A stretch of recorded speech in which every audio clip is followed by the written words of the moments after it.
Anyone who avail himself, something will happen today. The Bible says the kingdom of God suffereth violence, and the violent take it by force. The moment you become radical in the realms of physical, it will enter into the realms of supernatural. When you join hands with me tonight, you are not going to live here the same. You must experience that total variation. You must see that total transformation. Someone came here as a shameless being, as a smelling cow, but you'll be living here as an international corned beef. You didn't hear what I said. I said you'll be living here as an international corned beef. No one come to the house of God and you'll be going home as a non-entity. No one was born empty. You are born with something. I stand here as a custodian of every secret. Tonight will be your night in the name of Jesus. I prophesy, if you shout on top of your voice, it shall be yours. I prophesy upon your life. Receive your breakthrough now. Receive your breakthrough now. Receive your breakthrough now.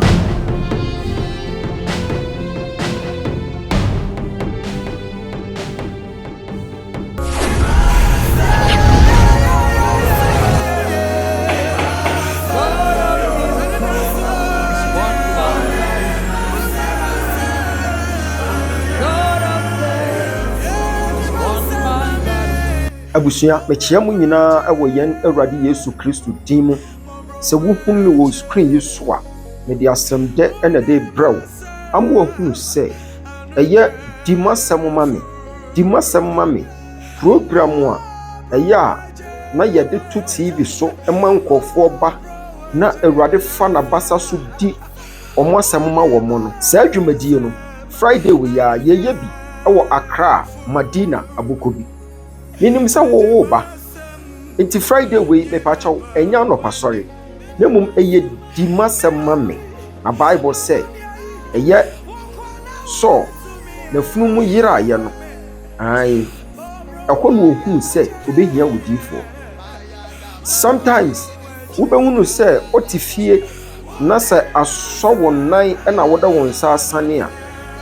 Utimi ka agije wani se mi hia wodifo bia ai ubetimi aka ne saa se medie mi hia wodifo bia ampa sisi ade ekoyie but minim bia wo forosoro na wanyu odifo nti wate ahwefom ama ene waye mobo ne kasa wo kan se mi hu yanka nso aka akire me mpese wo beye se mi hu yanka enu ti na me ka kire wo se ewieye breyimu Awurade de na adom ni mitumi ade adom nkofo bi a se wo benya sitie ama Awurade asem a obede wo me ton safra se Friday we Accra Madina Abokobi ekwo ne ye dimasem mame be se ye de dimasem mame me ba papa ha se me ba a beka me problems a kire na me bedu am ankasa me ba kran ba abempuo me ra ho me hu de menya before me ba kran na me hu ha besi aba because Pentecost mu na wo minti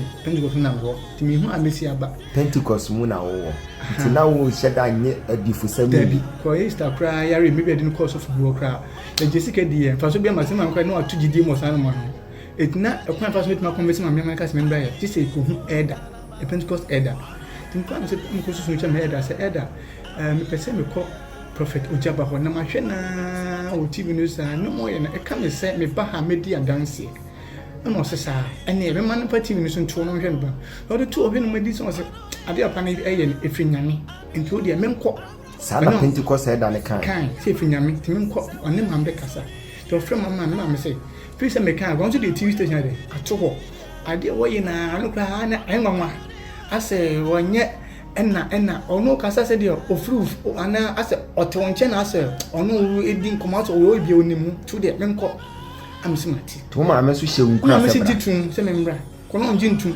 ena den kura de ono na pressure me on content ma ahia on to maintain me so bisa abo kono pe gwa ha chi so da ma de cham so me de me bomodi an packing on nam fam na ma membra me bato me swat because na problem no am me hu de me say me hu ba bia me ngura se ma ye basa say the name the any bibia try enye and a jaya buy.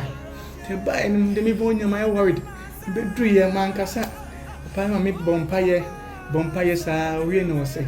Okaka de ko ina che mo kame so sam kame private matter kame sem bebre afu me gina odi am ho kra wo so si eh so na wote akonya we na wote akonya we ma am say eh papa we ko na me hu video na o kan sa kire me say eda no na hye me kra ampa eda no hye me kra me tumi mo video say me ko kire no na omo hu say de me kan kra that time before me bank medical bomb trim post me video timba ka me video me say eh tell me dwene say me video eda kan tumi ngini say me kan kra them go do ona and be than a shocking night ni dig can now boy no boni dino or video no peke no TikTok on o tem video bi ka sem video me ho ampa enti o tin din na o tin apun no die fam to say eh o hu mi din o fe ne yene so mra me hwe o hu ni din na ma so hu say ma so ti o so hu say bon din sa kan problem say eh eni ye yo se nyen den am so nya kwanche ni da kwanche ku na fasting ye bia pompa ya bo bia ni sa bai no mama me message am ko for bim da stories be bring na some man call e fa wa kwantu na ho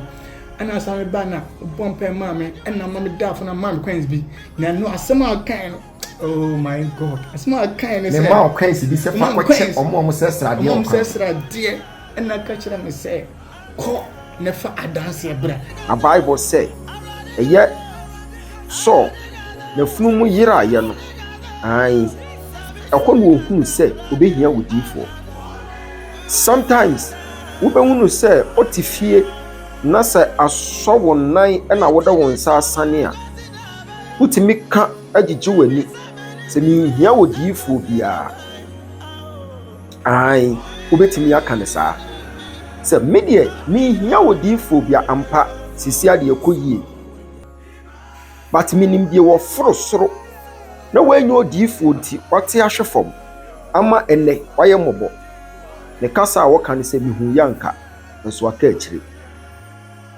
mempese wo beye se mihu yanka enu ti na meka kire wo se awieye breyimu awurade de na adom ni mitumi ade adom nkofo bi a se wo benya sitie ama awurade asem a wo bede wo ho Milton Safra se Friday way Accra Madina Abukubi ekwo ne ye dimasem mame ne se ye de dimasem mame the same week na onua a odi na chi so asunda was na meti omakunya mu seresa ma seresa am say eh anti sa week na sata minya na mama akwankyere 3 times na dance no na ase eho amanfo so me ho daye anti omo amoto so nche se aba.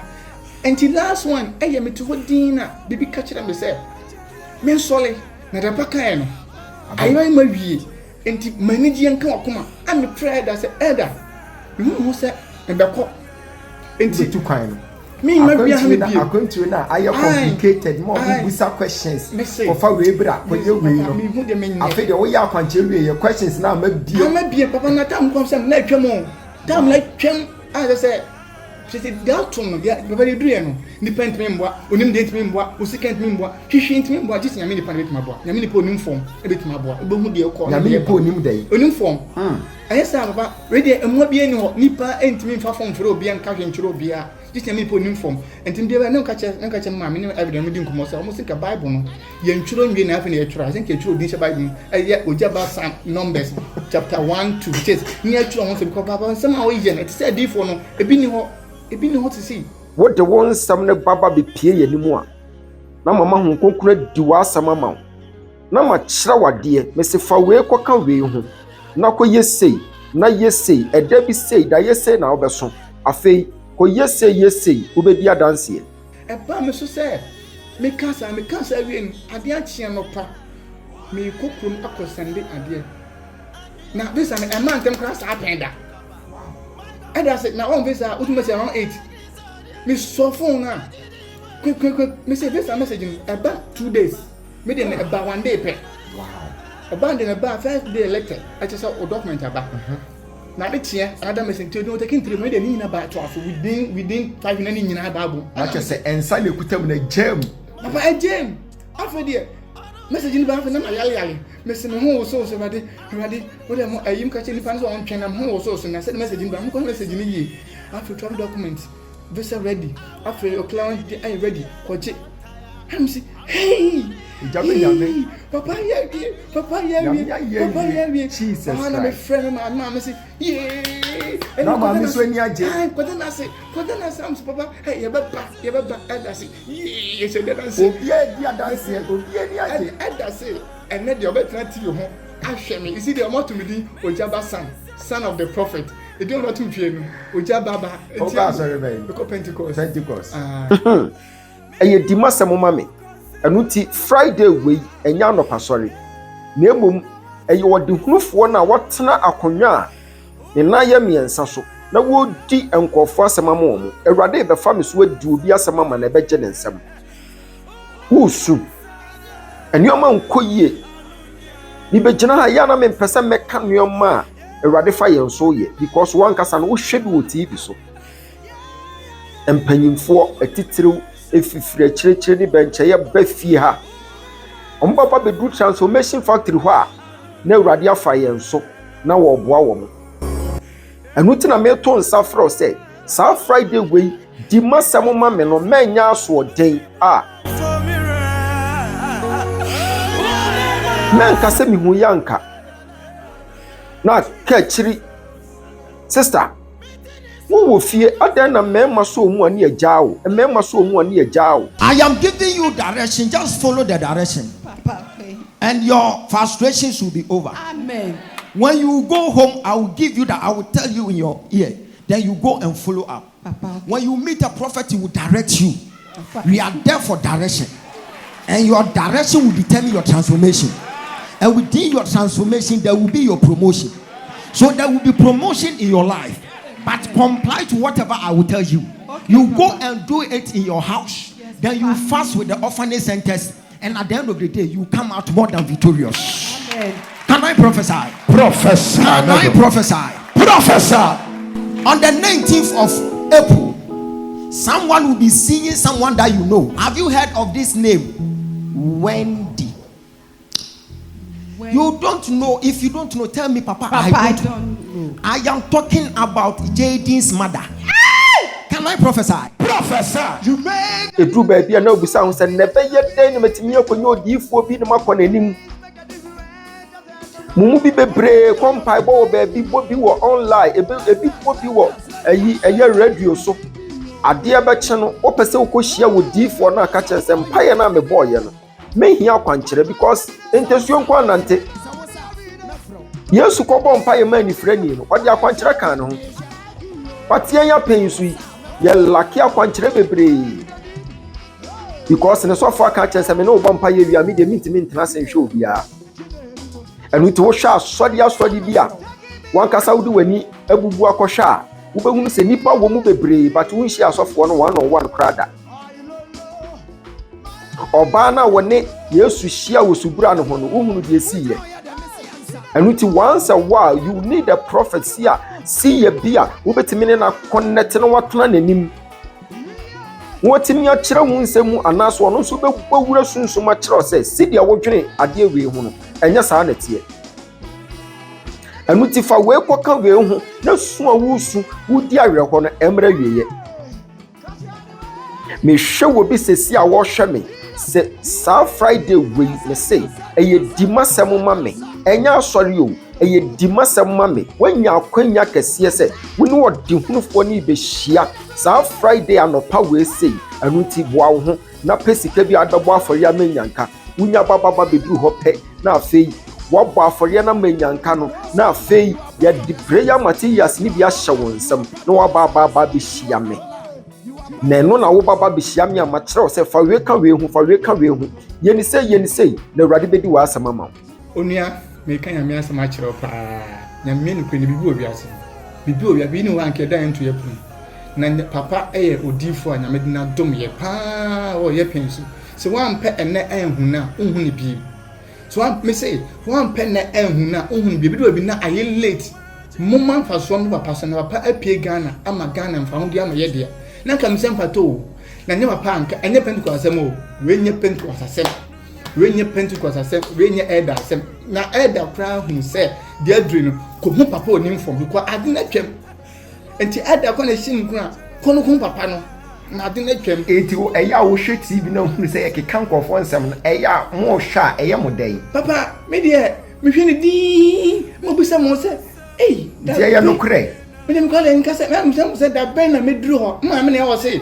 oh we mu de se sa am kakaka wo hu hwe ba me dem bisa mo se enti ben be so me so bibi di na dem be ko ho enti tama ni problem ni ba na ai ni ye hu de se ya training de bi apin de akaye na minim di for nim for awo ba be duru ye na wonka wasem but me kire se sei na wo problem ne tie na abeye se na onsa beka no ede na ye o papa hu jire mi but ade na em worry ni se mi busa mo se se papa hu amanfo de atwa for date o de ba time me de wan ka se time ba time o wasi bibia be yi na 7 le krem obeye ho adwuma am papa bade me jiti papa na ma me date ma ho ntame me date a me de ma wa na se me ma wo da afom ma me da afom na wo da afom na me de kwense hye ka se fa ko che obi nipa kro ni somu wie pe ensa na kutam na jam papa na if kwense dance hu de menka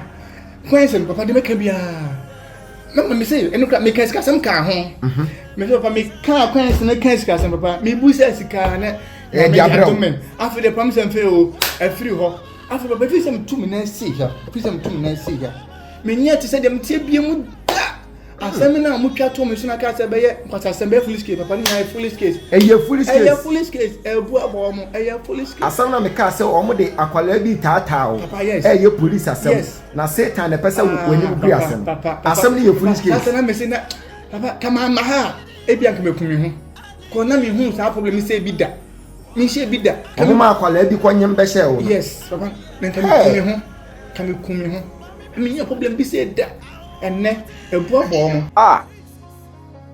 city yasna for about me say eye dimasem ma me Friday we brana ya ntonchia Friday we awa Accra Madina buku bi unya baba bedru ho a wo mo bebo afode efiri wo makomam efiri soro aba ase ye be hwe wo nyina na ye wi a ye de akwankyere so tato me say Friday we eye dimasem ma me brana awurade ndi wa asem mfa mawo okwaje visa ya bounce visa wo hyedem na wusu aye ose kan wonu aduro mu me pa chaw enka wonu aduro mu nya abotre na bra be hia na wo behunu se sa visa je no nso sunsom no yama ho papa ojaba nyame enhyira wo Ghana fo nyina eyeme kwame apia me na mehwe lab na ye kasafi USC papa ojaba enwosra na ma yesu ya sebi me kai se mra ye ko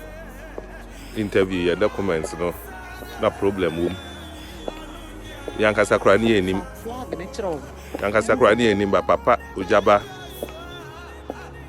eka che se document problem wom ye kodu MAS3M ye detect sa problem but na ojaba nyamenti na I was saying sakavisa papa ma ya kwanche ka krebi ya kwanche ni wie no problem na embassy no omo ntimi ehumpu no mo detect nyame enhyira Ghana fo nyina nyame enhyira papa ojaba nyame enhyira ojaba fie efi se nya nyame a enka yen so se no kwa ye be de ni asebi papa ngosra bibi o ye bia ye no kore se onkronkro wo mu a ukọ papa ojaba fie a ubon se nyame ena de ne ye adwuma enti mo a mo Ghana na mo adwen aye mo ntanta no wo problem wo ho mfa nhyɛ ho ko ojaba fie na kwanche o de be ma no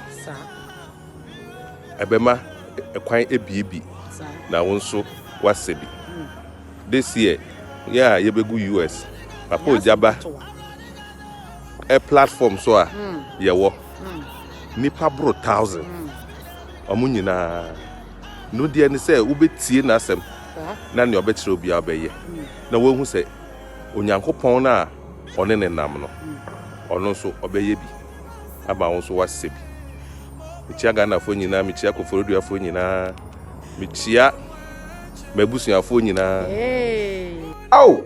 wo hia favor na ade akɔgye visa no sɛ wo anya favor wo nsa nka visa no ɛno ti sɛ me ka kyerɛ wo sɛ Friday wei Accra Madina Bokobi ye di masɛm ma me bra na Awurade ndi w'asɛm ma wo na sɛ wo nsɔre mba a ɛyɛ wa case anka bɛyɛ anka me ne wo a amɛfa number na wo screen no na ma frɛ na mabusa sɛ wo hwɛ afɔre sɛ na me bɔ saa Friday wei sɛ metimi anya prayer materials ni bi na makɔhyia wɔ de hunufoɔ no na maka nsɛm bi akyerɛ no na ɔno nso aka nsɛm bi akyerɛ me na wɔka nneɔma abɔ mu ama me nso metimi abɛdi adanseɛ wonya fa number na wo frɛ pɛ yɛbɛmu akwanya na afei Friday wei me paakyɛw ɛyɛ di masɛm ma me wɔ Accra Madina Bokobi ɛnya anɔpa sɔre ɛno nti ɛnsoa wo ho nkasa wo ba na ne aba bɛyɛ asɔre aba bɛta me Yesu ahyɛ akyire abra wo problem ɛno nti na menya abotrɛ tena se di masɛm ma me wudu hɔ nso a yɛdi nka no wo bompa yɛ hot one ansa yɛahyehyɛ mu nyinaa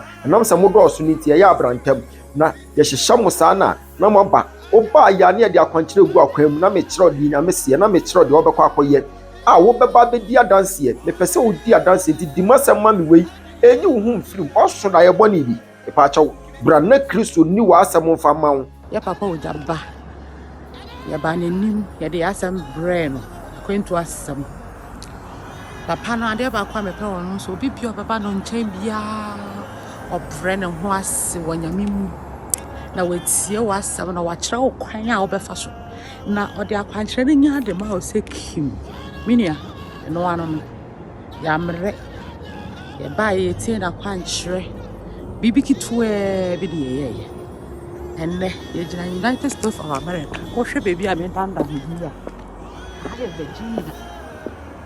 Virginia papa bi minia bibi wɔ wiase o enti me ka kyerɛ Ghanafoɔ nyina kɔfɔdiafoɔ a monhwɛ me mo nua love nie ni me kunu kwa me apia ye ka kyerɛ obi a sɛ bibi bia ɛkye wo so bia ko jaba ho wanya wayaresa wakwantu opu bebie wa wo power obenya awo na wohwehwɛ obenya media ɛde na wo pepe hwɛ me o na me danda me hu kyerɛ wo in United States of America papa bi sa papa mi chia papa mi nyanya nka Friday mi dram gidi nkofo bi bɛyɛ sitie ama saa Friday wei ɔbɛsɔre na waba Accra Madina Bokobi obi so bɛyɛ asoɔden na ate afa so wonim sɛ nkofo bebree wɔ hɔ a ɔmo dawote nkɔmhyɛ ɛdawote sunsum asɛm titiriw ɔmo akɔ school kakra no onya bo degrees ne saa bo degrees no akɔ Antioch no akɔ bo degree no abɛsena akɔ New York no akɔ bo degree no akɔ New Jersey no akɔ degree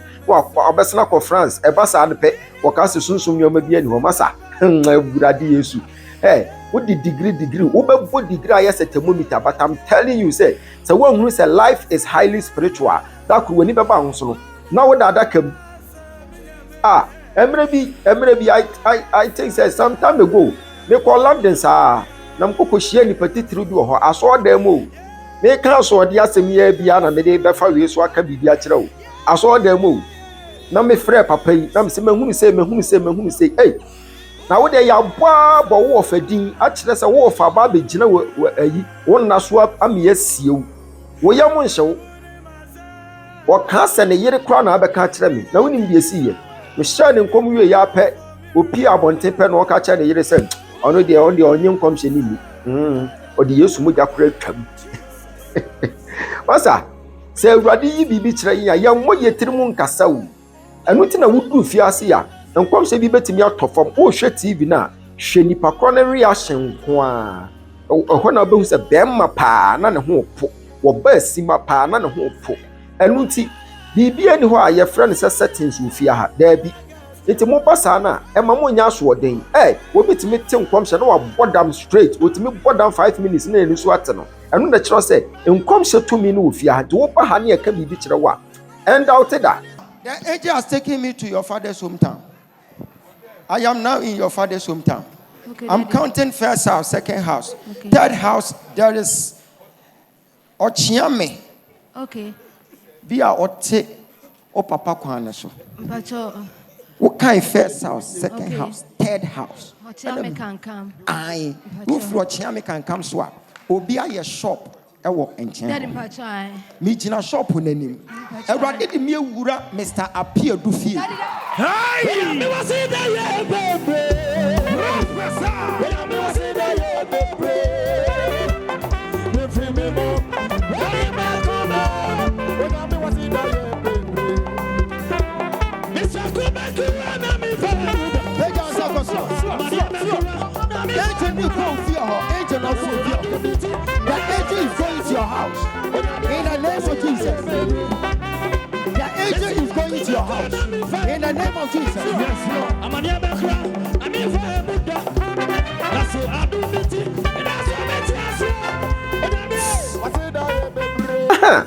Enti andauti eye obi bese eye rare me pa chaw eye date ne be ye mistake Seer empanyimfo na nkasa omo nkasa be so hwe ompusu nunum omupusu nunum no da saada no burade Yesu wa asem wa na ase abrofo wontade saada no omo no omo so omo be honame as the state Seer no omo ba investigate me no etefa so saada no omo mpanyimfo ma amfa ne easy ehwa problem say indeed you are a state Seer masa erade de adom achede de adom me say me de boa me man ni nyina se obeye sitie na bra be hia menya asode enya asode ngu basa na nya megu so kasa enkom hyekura eye de wo nipa abrabo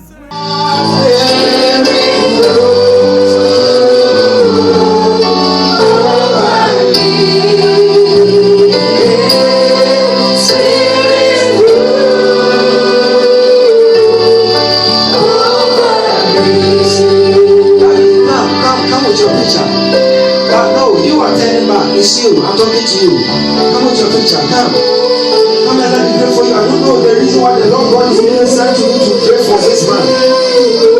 Thank you, Jesus. Who is Ishmael? Ishmael, it's you. Listen to me. In the realms of supernatural, I saw this man. Oh my God. I saw some people giving your things like your clothing to somebody. Do you know Daniel Webeck? Daniel Webeck, your uncle. Who? Clap for Jesus. Oh, you are holding your picture. God bless you. Stretch forth your hands here. I saw in the realms of supernatural that this man has been laid in state, and they are giving his possessions to someone called Daniel Webeck. And so I saw the man from nowhere, and at that point in time, he is in control of everything that this man has got. I saw another person by name Love, my mother, your mother, and I saw the person crying. In the realms of supernatural, the spirit of the person is crying. Do you know me? Have you met me somewhere? Your first time coming here. Don't shed tears, the Lord is with you. Spirit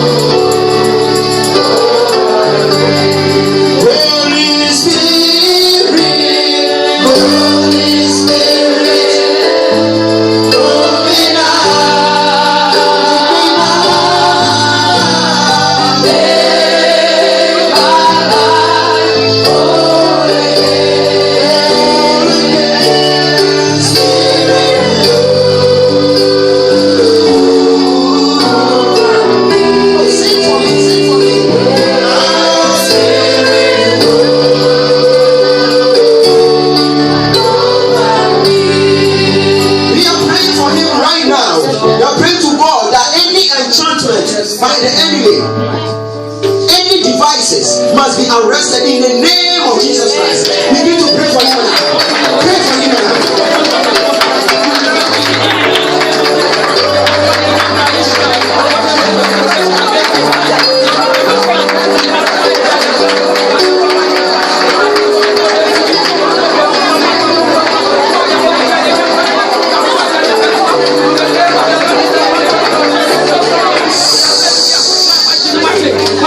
In the realms of supernatural, I saw something. The Lord God is ministering to me that they've given you spiritual diabetes, and it's about time to happen.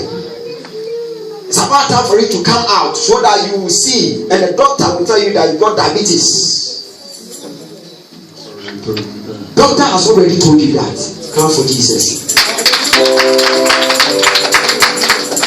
Just believe in God, and whatever they are planning against you will never come to pass. Spirit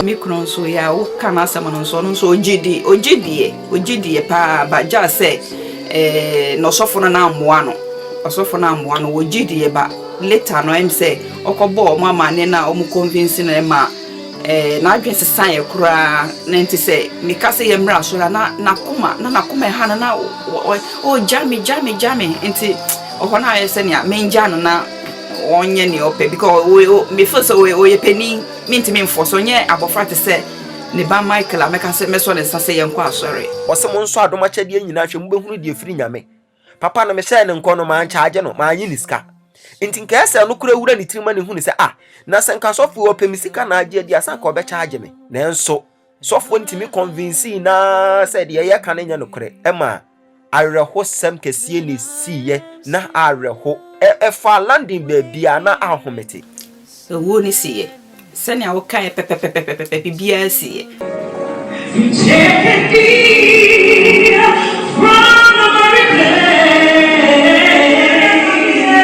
you set my feet upon the rock.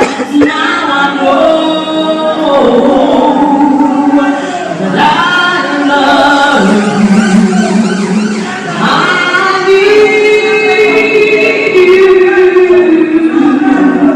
Though my word may fall, I can never let you go.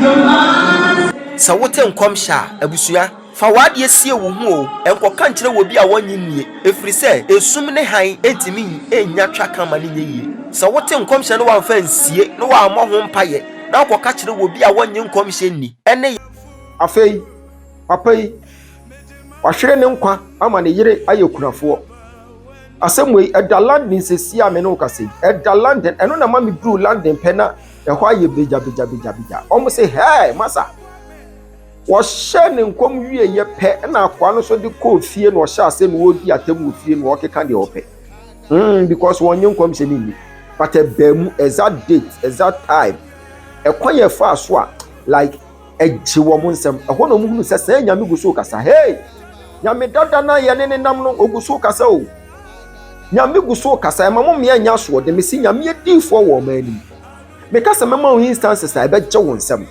instances be brain sisi hwe masa entena senka se bibia ni ho na obi do se ka bedwa na nka I'm telling you God is a spirit nyame ye honhom abrabon wonim se emu 90% me say eye sunsum ni omanko a 10% pe na ye physical aya dan obi timi bi obi kɔ baabi na akɔ yi na firi ho abra wanfa ne nsa nso ni suro nipa na gya asaman anu si ya to nsa fra wo se eye Friday we say brabe hia odehunufo no awa akra madina aboko bi menyu hu mfirim maka tro say urade di to media dom ye ni nyina say obeye sitie no baba be hia me Friday we I can't wait to see you there me say wo ma sori o enye normal service na ye no because say normal service na ye no episode a ye duru no special service no ho announcement gu TV so it is our Friday way and yes our Friday way na ye special service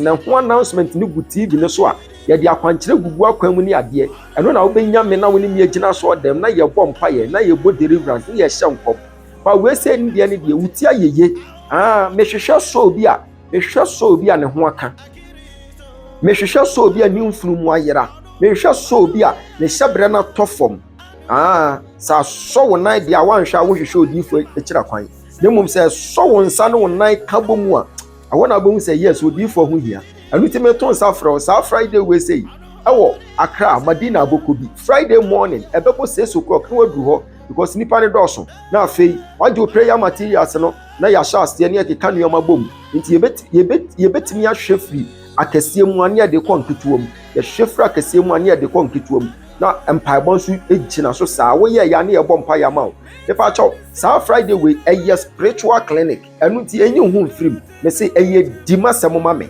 ɔyaba odifo ema boachi nyankopɔn afrɛ ne papa because me won kase ma wo hu na ka ne nne no wa ba me hu adwuma yɛ tinyifo papa me gila wo hu mi saa no me yɛ tinyifo papa me ko mfie aduonum nkron 59 na me wura mu me nya akora me tini asofo so papa but we die agye me nsem ti me sra lofo mu onya sɛ wo a wo hwɛ me bia hwɛ biye bra aha na wonya wo ba ha wonya ade papa aya Ewurade bedu obi asɛm ama no o ka sa agro ne yedi me se Friday we Ewurade obedu obi asɛm ama no be ye 6 o'clock no wadu ho me pa chawo me se ɛyɛ 1-on-1 o ba ya no wagye prayer material no na me de akwankyera taato me de akwankyera maw na me kyerɛ okoye we na wudi adanse me se me pese Ewurade di wa asɛm ma o peba ɛyɛ ba na wo hwɛ Ewurade be di wa asɛm ma ya na wale mfie bebree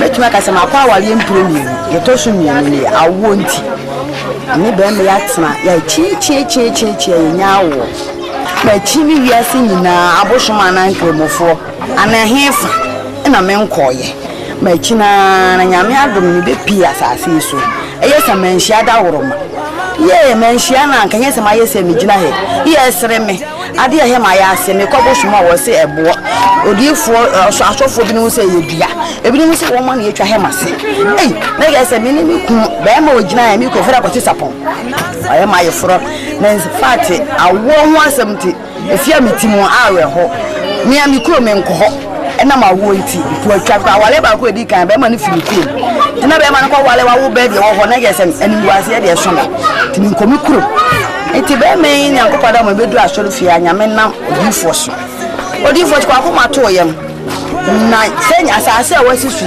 me hye wa na afi ni be du na wo twɛn wo homa gye chinchin ja doctors ko me doctor be na kuma si ame nkoye so fu be enti odifo ka ati kire me na je se me obi a me ya passion me nam sa gra to ka sa kire me no na me ya ma adwene se ne sa na tie dia me hwe hanso ahwe afi na odifo hye me no enu edu ne busu mi nsia so no na da ko me ba odifo ba wa se ewura wonyam me nyame ko hospital ko ye lab ya se me ku de no onji mi enti ko ye lab ahodo nan ansa na wogie di enti ni nyina achi maba asase so emenne me agata amansa agata do nyina agata me stadium ye huro mi se ya bonu no ekoi na nese me ma ye se ya me ka hye obiala wa ba asase so se how bia ni wese so nyame me ahemfa me ko busu mi wade eche me ko na konfo na ewu bi ka me ko ku me hu because me se me wie ya fo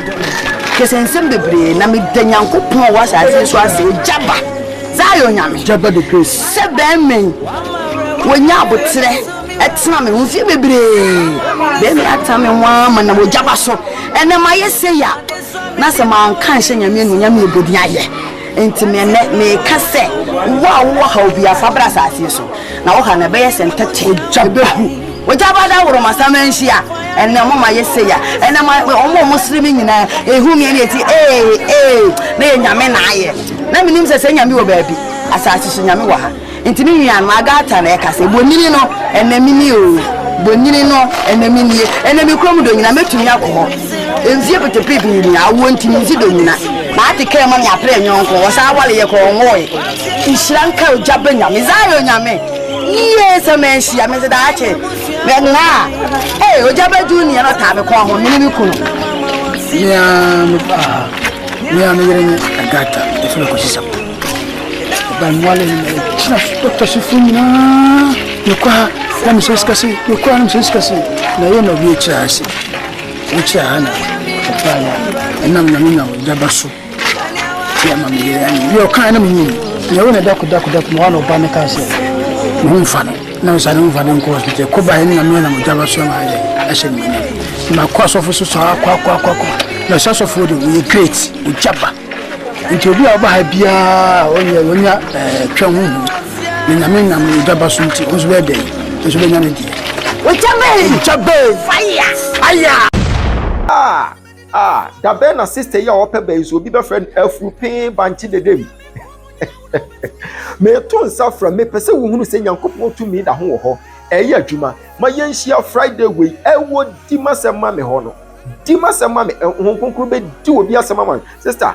nyame be di wa asema ma de wo pese wa wade ni gunu nanim aguase because e de akwankyere be gu akwan ope promotion ne pa chobra sa Friday we unya du ho pe na wo ju prayer materials na wo bo wa for de na ju prayer material me pese wo ba na obehia me awakwantu sem ne bra enioma nko yie no fabra manim na me say wo kasa kire Kristo a Kristo so be kasa kire me na me so maka kire wo na wo de adanse ya befie ha ma yenhia me kasa biem asopa wo hoi encha asem tie enuti Friday eye di masem ma me bra na yentonchia na yenhwe de Awurade befa ode hunufo no so na wa ya ma. I say respond to the name Prophet KB Emmanuel Ken. You can call me Dr. Ojaba for short. This coming Friday, you are about to have an encounter with the prophet at Accra, Medina, Abokobi. Eye Dimasemame. It's Dimasemame. And yeah, and what and now so and now so. I'm a wura ya ko TV Joshua sorry. Now we put you we see wo. No. I can't believe this. You can't believe it. This is awesome. This is awesome. Seer can measure Yamitia Sifa. One funny dog chrono, one can be now ye Moses. The man is right, say, or come and drew from him, a good chapu cocono. Ya breast so dear, and ya poco. Ya breast one and ya rodi. Ya breast one and ya you laughter, saying, my baby for Nenya. Wait till the major Yami Basse Yadoma. Only Mary Mother no Jati Asiana no. Omoja Bane Casa, oh how to etra. Omoja Bane Casa, one money to etra. Obiere, oh how many ono. When it is for a radiana, my Odio Jabanaba, Odio Jabanaba, Odio Jabanaba, Amaya out to etra nana.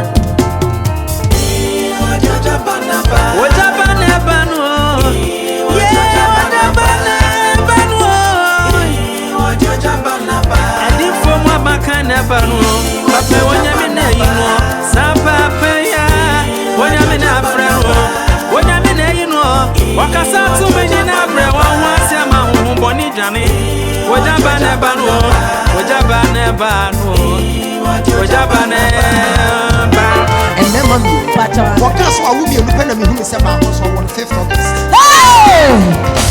Jesus. One no crowd there was 5th August 2013. Your flower no Mike here. Jesus. Your friend of Mike here says salam. Haru.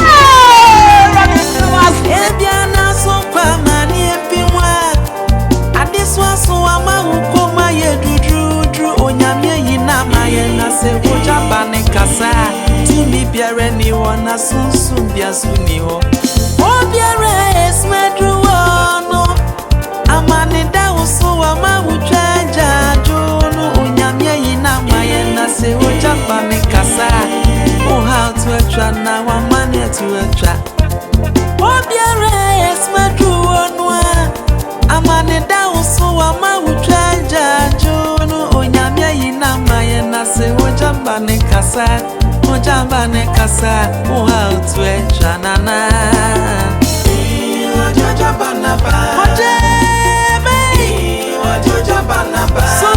And no crowd to send me an amount of conversation.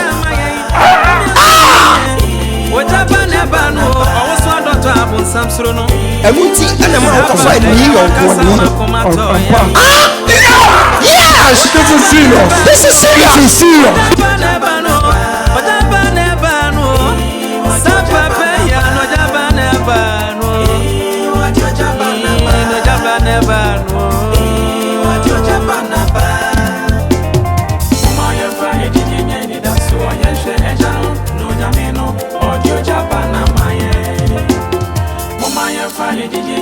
So, yes, Ejano, no Yamino, or Dio Jabana, my Officer, I don't know what you are passing through, but I just want to invite you that this Friday is not morning service, but it is one-on-one that we call the MAS3M Mame. Oh Lord, vindicate me. God is about to vindicate you. God is about to sort you out.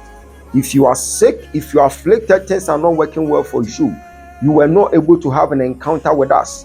You were not able to, to join the sponsorship meeting.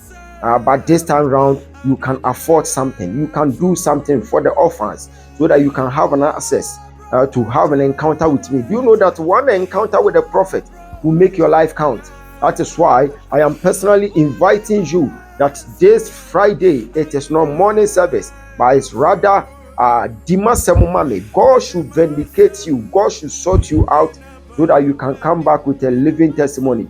You are supposed to get married. Things are not working well for you. Sometimes you are facing frustrations here and there. Yes, Papa. I am in a house of Mr. Samuel Tete. Papa, no quale. That's your That's father. my father. And you guys are supposed to make your father proud before he will pass on. So you need to enter into your white wedding. But I'm seeing promise and fail fighting you. Yes, Papa. When you meet somebody, you will be walking nicely, but at the end of the day, the person will just leave you. Papa. And recently, you met a certain man. I'm talking about Isaac Nyame. I just don't want you to miss this encounter because it's very important. One encounter with the prophet will transform your life for good. So let's all join hands this Friday, just this Friday. Yes, just this Friday. So that you can have an encounter with us and your life will never ever remain the same. Let's all join hands this Friday and your life will never ever remain the same. I say respond to the name Prophet KB Emmanuel King. You can call me Dr. Jabba for short. Let's meet this Friday. It is not diplomatic service, but it is rather one-on-one encounter with the prophet that we call the MAS3M Mame. God is about to vindicate you and your life will surely be transformed. God bless you. See you.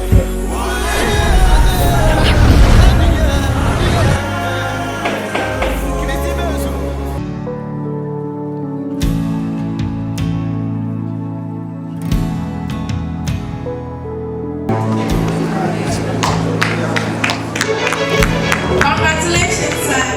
He's been Prophet KB Emmanuel King.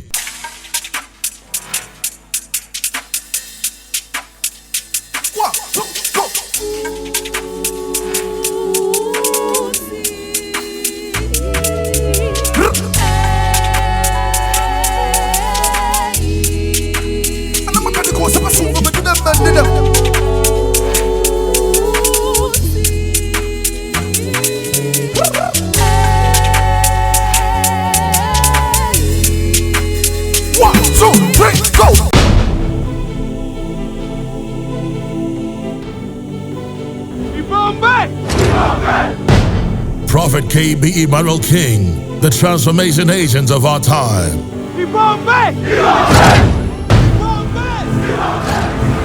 He's your prophet. He's your transformation agent in the transformation world.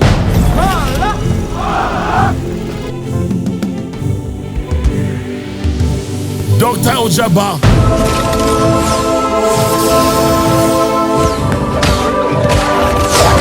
Prophet KB Emmanuel King is the son of the major prophet, Prophet Ambassador Uber Angel.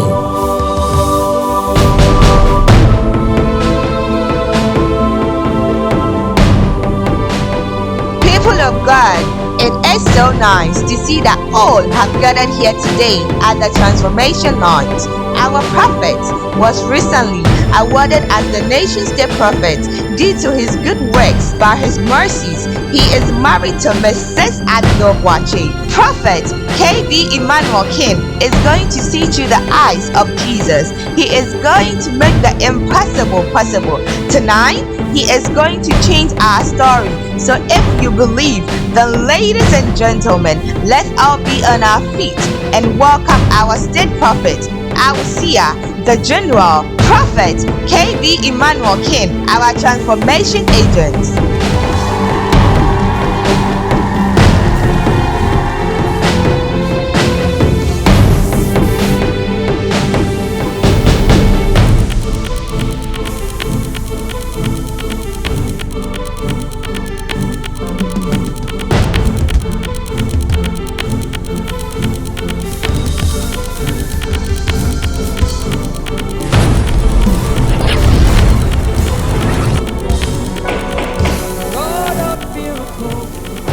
won my battle for me. Praise be to God. Lift up your hands wherever you are. Lift up your hands. Won my battle for me. I'm a winner man. I'm a winner man. He has won my battle for me.